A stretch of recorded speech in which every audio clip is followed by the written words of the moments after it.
Investigation ரிப்போர்ட்டரும் all India press media அசோசியேஷனும் இணைந்து சமூகத்துல பலவிதமான பிரச்சனைகளை நம்ம பேசி வந்துகிட்டு இருக்கோம். அதன் தொடர்ச்சியாக இப்போ இந்த பதிவுல நம்ம ஒரு முக்கியமான ஒரு இன மக்களை பற்றி பேசக்கூடிய ஒரு கட்டாயத்தில் நம்ம இருக்கோம்.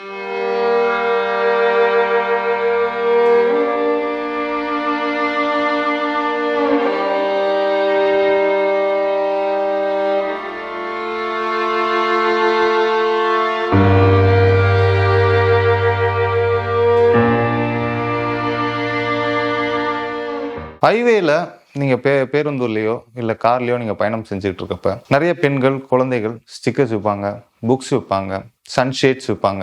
இவங்கெல்லாம் என்னைக்காவது நம்ம யாரு அப்படின்னு நம்ம யோசிச்சிருக்கோமா? பரிதாபப்பட்டு நம்ம கடந்துட்டு போயிடுறோம். இவங்க யாரு, இவங்க வரலாறு என்ன, இவங்க ஏன் இந்த நிலைமையில இருக்காங்க, இவங்க எப்படி வாழ்ந்தாங்க, இதை பற்றி உங்களுக்கு தெரியுமா?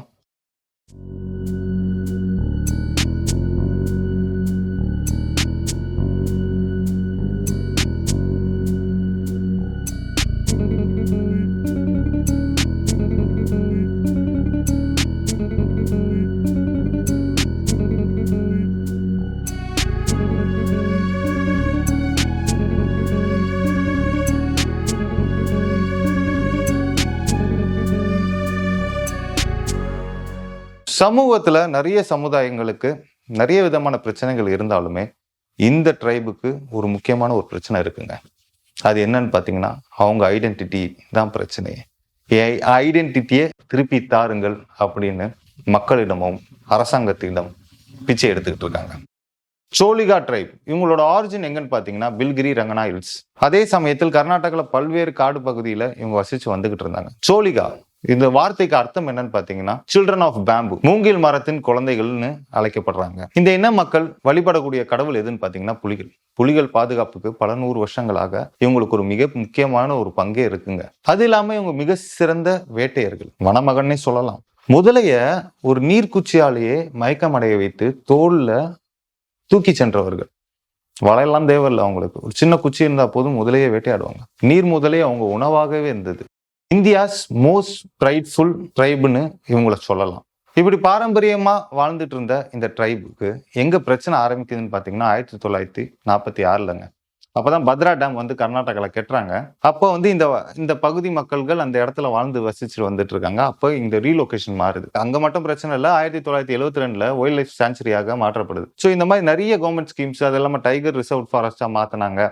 இப்படி இந்த மாதிரி சமயத்துல காடுகள்ல இருந்து இவங்க இந்த மக்கள் எல்லாம் வெளியேறி வந்துகிட்டே இருக்காங்க. காடே தெய்வமா வணங்கி இயற்கையா கலந்து வாழ்ந்த இந்த மக்களுக்கு அப்ப சிட்டிக்குள்ள வரக்கூடிய ஒரு வாய்ப்பு ஏற்படுது. அப்ப சிட்டிக்குள்ள வந்ததுக்கு அப்புறம் இங்க உள்ள மக்களோட அவங்களால காம்படிட் பண்ண முடியல. இப்படி கர்நாடகால இருந்து தமிழ்நாடு வரைக்கும் இந்த சர்க்கிள், இந்த கர்நாடகா, சத்தியமங்கலம், ஈரோடு, சேலம், இப்படி நிறைய பார்ட்ஸ்ல 100 கிலோமீட்டருக்கு ஒரு பேட்ச் வந்து ஸ்டே ஆகிட்டே வந்துகிட்டு இருக்காங்க. ஸோ இப்படிதான் அவங்களோட ரீலொகேஷன் மாறிக்கிட்டே வருது. அண்ட் மோர் ஓவர் இன்னைக்கு அவங்களோட நிலைமை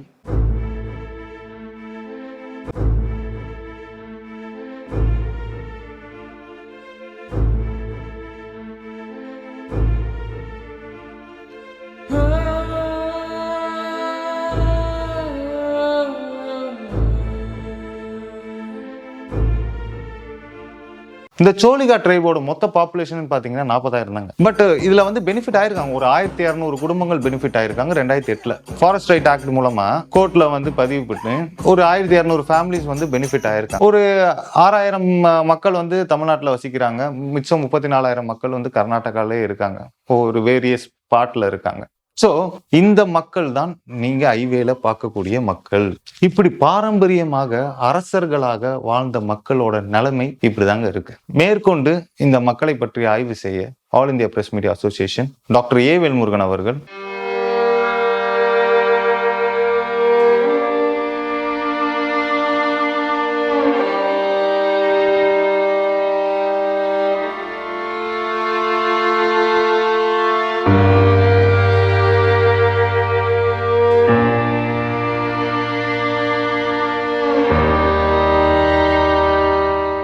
டாக்டர் ஏ வேல்முருகன் அவர்கள் ஒரு ஸ்டூடெண்ட் விங்க அமைக்கிறாரு. இத்திகா திருலாசியா, பிரணவ், விஜய் சாரதி, இந்த 3 பேருக்கும் ஒரு முக்கியமான ஒரு டாஸ்க் கொடுக்கப்படுது. அது என்னன்னா, இந்த மக்களை ஆராய்ச்சி செய்து இந்த மக்களுக்கு என்ன தேவை, அவங்களுக்கு ஏன் இந்த நிலைமை, அப்படின்னு ஒரு ஆய்வை மேற்கொண்டு அப்போ ஒரு முக்கியமான ஒரு விஷயம் எங்களுக்கு தெரியப்படுது. அதுதான் சுயம் ஃபவுண்டேஷன். சுயம் ஃபவுண்டேஷன் ஒரு 25 ஆண்டுகளாக பலவிதமான ட்ரைப்ஸுக்கு உதவி செஞ்சு வந்துட்டு இருக்காங்க. ஒரு 43 ஆக்டிவிட்டீஸ் இந்த மாதிரி ட்ரைப் குழந்தைகளை படிக்க வச்சுட்டு இருக்காங்க. ஸோ நம்ம டீம் அவங்கள அப்ரோச் பண்ணி சில விஷயங்கள் இந்த ட்ரைபை பத்தி கேட்குறாங்க. அப்போ அவங்க சில உதவிகள் நம்ம டீமுக்கு செய்யறாங்க. இந்த ஃபவுண்டேஷன் நம்ம ஊர் ஹீரோ டாக்டர் உமா அவர்கள் நடத்திட்டு வந்துட்டு இருக்காங்க. அவங்களோட கைடன்ஸ்ல இப்ப நம்ம டீம் ஆய்வை மேற்கொள்றாங்க. எங்க டீம் மெம்பர்ஸ் சோலிகா ட்ரைப் பத்தி ரிசர்ச் பண்றதுக்காக ஆவடி சைட்ல இருக்க மோரை தாருகான்ற பகுதி ஜே நகருக்கு போயிருந்தோம். அங்க சுமார் ஒரு 63 சோலிகா ட்ரைப் ஃபேமிலிஸ் வாழ்ந்துட்டு வராங்க. இந்தியாவில் நிறைய பகுதியில் அந்த மக்கள் இருக்காங்க. இந்த இடத்துல பார்த்தீங்கன்னா 63 ஃபேமிலிஸ் இருக்காங்க. சென்னையிலேயே கூட ரெட்டில் சைட்லயுமே இன்னும் அவங்க வாழ்ந்துட்டு தான் வராங்க. இந்த பகுதி மக்களுக்கு அவங்களோட ஜாதி சர்டிபிகேட் கிடைக்காததுனால அவங்களுக்கு கிடைக்க வேண்டிய எல்லா சலுகையுமே அவங்க மிஸ் பண்ணிட்டே வராங்க. அவங்களுக்கு எந்த சலுகையுமே கிடைக்கிறது இல்லை. பிளஸ் எஜுகேஷன்லுமே அவங்களுக்கு நிறைய பாதிப்பு, அதனால அவங்க ஃபேஸ் பண்ணிட்டே வராங்க. நாங்க ஜேட்டடிக்கு இருக்காருங்க, சர்டிபிகேட் வேணும், ஜாதி சர்டிபிகேட் வேணும். நாங்க இன்னும் நான் படிக்கலைனாலும் எங்க பசங்க நல்லா படிக்கணும். அது பேர் 8ஆவதுல 7ஆவதுல 9ஆவதுல அப்படியே நின்றுடுறாங்க. படிச்சுட்டு அவங்களும் உங்களை மாதிரி நாங்க முன்னேறணும், எங்களை ஒதுக்கி வைக்காதீங்க, நாங்களும் மனுஷங்க தானே. எத்தனை வருஷமா நீங்க இங்க இருக்கீங்க? ஐயா நாங்க 13 வருஷமே 14 வருஷமே இருக்கிறோம். இந்த ஜாதி சர்டிஃபிகேட் 14 வருஷத்துல கேட்டுக்கிட்டே இருக்கிறோம். எங்களுக்கு எதுவுமே கொடுக்க மாட்டாங்க ஜாதி சர்டிஃபிகேட். பசங்க ஸ்கூலுக்கு போடுறாங்க, அதோட படிக்கிறாங்க, அதோட நிறுத்துறாங்க. திருப்பி காலேஜுக்கு போனோம் பார்க்குறாங்க. ஆனால் காலேஜுக்கு தான் ஜாதி சர்டிஃபிகேட் இருந்தால் காலேஜ் சேர்க்குறோம், அது சேர்க்குறோன்னு எங்களுக்கு சொல்கிறாங்க. மதரில் கடை இப்படி இதே மாதிரி தான் பசங்களெல்லாம் படிக்கிறாங்க. காலேஜுக்கு போகிற நேரத்தில் ஜாதி சர்டிஃபிகேட் கேட்டாங்க. அங்கே பசங்களை படிக்காமல் அப்பயே விட்டுட்டாங்க. நாங்களே இது மாதிரி தொழில் பண்ணுறோம். சின்ன வயசுலேருந்து நாங்கள் ஜாதி அடிச்சுக்கிட்டு கஷ்டப்படுறோம், ரொம்ப கஷ்டப்படுறோம் சார். அதே மாதிரி எங்கள் பசங்களும் அது மாதிரி படக்கூடாது, வரக்கூடாது. அது மாதிரி எங்களுக்கு சோளக்கார ஜாதி எங்களுக்கு யாருமே எட்டு பார்க்கல, எவ்வளோ மனம் கொடுத்தோம் எங்களுக்கு. அதான் ஜாதி சர்டிஃபிகேட் வாங்கிறதுக்கு போராடுறோம். எங்கள் பசங்க நல்லா படிக்கிறாங்க. அந்த பசங்களை அம்மா ஜாதி சர்டிஃபிகேட் இந்த நாங்கள் அவங்களாட்ட நாங்கள் மாறுறோம், நாங்கள் காலேஜ் வரைக்கும் போடுறோம். நாங்கள் அந்த ஜாதி சர்டிஃபிகேட் இல்லாதால நாங்கள் இப்படி இருக்கிறோம். இந்த தொழில் பரம்பரை தொழில் இந்த நல்லா பசங்க ஸ்கூலுக்கு போறாங்க, காலேஜில் நல்லா படிக்கிறாங்க பசங்க. ஜாதி சர்டிஃபிகேட் கேக்குறாங்க. முதல்ல கூட இது இந்த பறிச்சாங்க, ஜாதி சர்டிஃபிகேட் கேட்டாங்க. இப்போ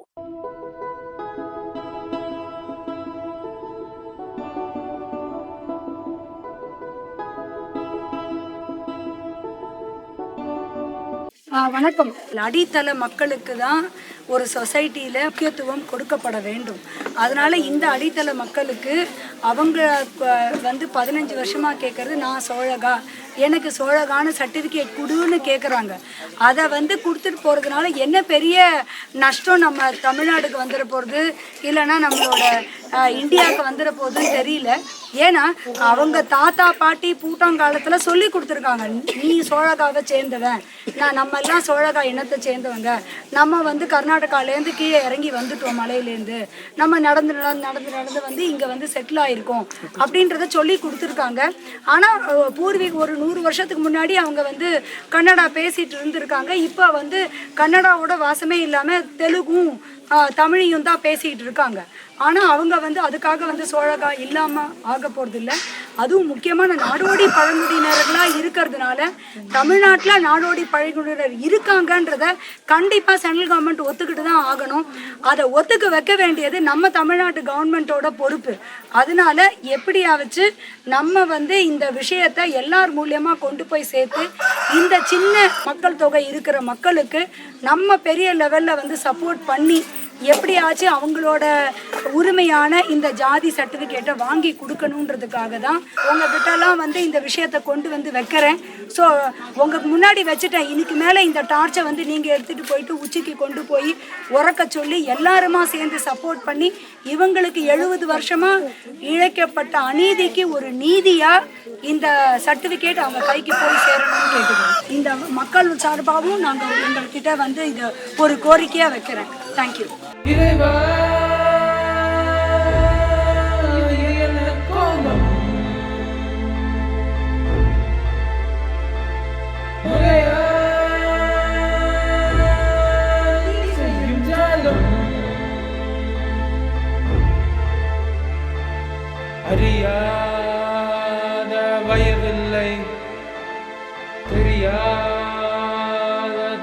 இல்லை வாழ்வில் திசையும் வழிகாட்டிடவில்லை.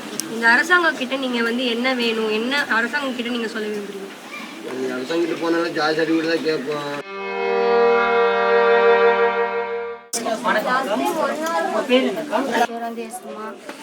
எங்கள் வீட்டுக்காரர் நான் எப்போதைக்கு ஆரம்பத்துக்கு டோரில் தான் வாசிப்பேன். எங்கள் வீட்டுக்காரர் சாப்பிட்டு எங்களுக்கு என்ன வசதி, தண்ணி இருக்குது, கரண்ட் இருக்குது, எங்களுக்கு இந்த ரோடு வசதி அது கொடுக்கறதுக்கு கூட ஜாதி சர்டிஃபிகேட் கேட்குறாங்க. ஜாதி சர்டிஃபிகேட் இருந்தால் எங்களுக்கு ரோடு வீடெல்லாம் கட்டி கொடுக்குறேன்னு கவர்மெண்ட்டில் கொடுத்து சொல்லியிருக்காங்க.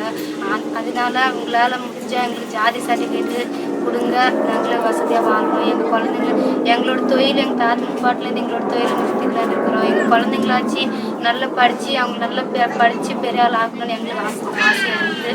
உங்களால் முடிஞ்சால் எங்களுக்கு ஜாதி சர்டிஃபிகேட் கொடுங்க. உங்களால் முடியும்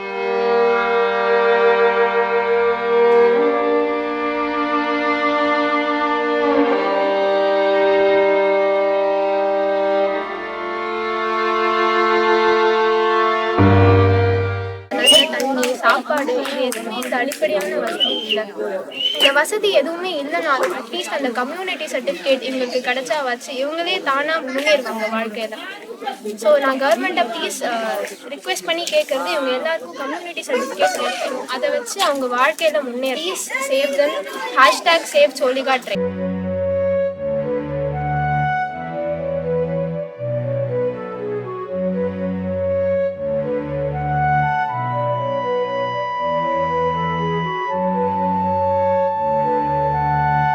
சோலிங்கா நாடோடி பழங்குடியினர் நம்ம இங்கே வந்து இவங்களை வந்து பார்க்குறோம். கடந்த ஒரு 3 நாட்களாக நாங்கள் இங்கே தொடர்ந்து இங்கே வந்துட்டு இருக்கோம். இது எப்படி இருக்குது அப்படின்னு பார்த்தா உண்மையிலேயே மிக வருத்தமான ஒரு காட்சியை நம்ம பார்க்கும்போது ரொம்ப மனசு ரொம்ப வேதனைப்பட்டது. என்ன அப்படின்னா, நம்ம இந்தியா சுதந்திரம் வந்து 70 ஆண்டுகளுக்கு மேலே ஆகிடுச்சு. ஆனால் இன்னும் இந்தியாவில் இந்த மாதிரி பழங்குடி நாடோடி மக்கள் வந்து இருக்கிறாங்க அப்படின்னு பார்க்கும்போது ரொம்ப வந்து வேதனையும் அதிர்ச்சியாகவும் இருக்குது. இதில் அரசனுடைய மெத்தனம் என்ன அப்படின்னு பார்த்தோம்னா, இந்த குழந்தைகள் வந்து 9வது வகுப்பு வரைக்கும் தான் படிக்க முடியுது. அதுக்கப்புறம் உயர்கல்விக்கு போக முடியாத ஒரு நிலைமை. அது நம்ம சொல்லும் போது இது ரொம்ப எப்படி நம்ம இதை சொல்றது, யாருக்கிட்ட போய் இந்த பழியை யார் ஏற்றுக்க போறாங்கன்னே தெரியல. ஏன் அப்படின்னா 9வது வகுப்புக்கு அப்புறம் இவங்களுக்கு இந்த கம்யூனிட்டி சர்டிஃபிகேட்டுங்கிறது ஒன்று அரசு கொடுக்க மறுக்குது. எந்த ஒரு வரைமுறை இல்லாம பாரபட்சமின்றி இவங்களுடைய கம்யூனிட்டி சர்டிஃபிகேட், இவங்களுடைய வாழ்வியலுக்கான கம்யூனிட்டி சர்டிஃபிகேட் கொடுத்து மேலும் படிக்கிறதுக்கான ஏற்பாடை அரசு பண்ணி தரணுங்கிறது இதன் மூலம் வேண்டிக்கிறோம். எங்களுக்கு கம்யூனிட்டி சர்டிஃபிகேட் எங்களுக்கு கொடுக்கப்படணும். எங்களுக்கு வந்து பட்டா கொடுக்கப்படணும். எங்களுக்கு ரோடு வசதி போட்டு கொடுக்கணும். எங்களுக்கு 15 வருஷமா நாங்க இப்படியே வாழ்ந்துகிட்டே இருக்கிறோம். ரொம்ப பாம்பு பூச்சி அதிகமா வருது. எங்களுக்கு இந்த ஊரு அரசாங்கத்துல மூலியமா எங்களுக்கு சரி பண்ணி எங்களுக்கு கொடுத்து அவருக்கு ஸ்டாலின் அவர்களுக்கு நன்றி தெரிவிச்சுக்கிறோம். ரொம்ப நன்றி ஐயா. பெரிய இன்ஜினியர் ஆகணும். கட்டும் வீட்டில் ஒட்டலாம், நண்டை துருத்தி ஓடலாம், பந்தை தட்டி அடிக்கலாம், ஈர மணலில் எழுதலாம், தண்ணீரிலே நான்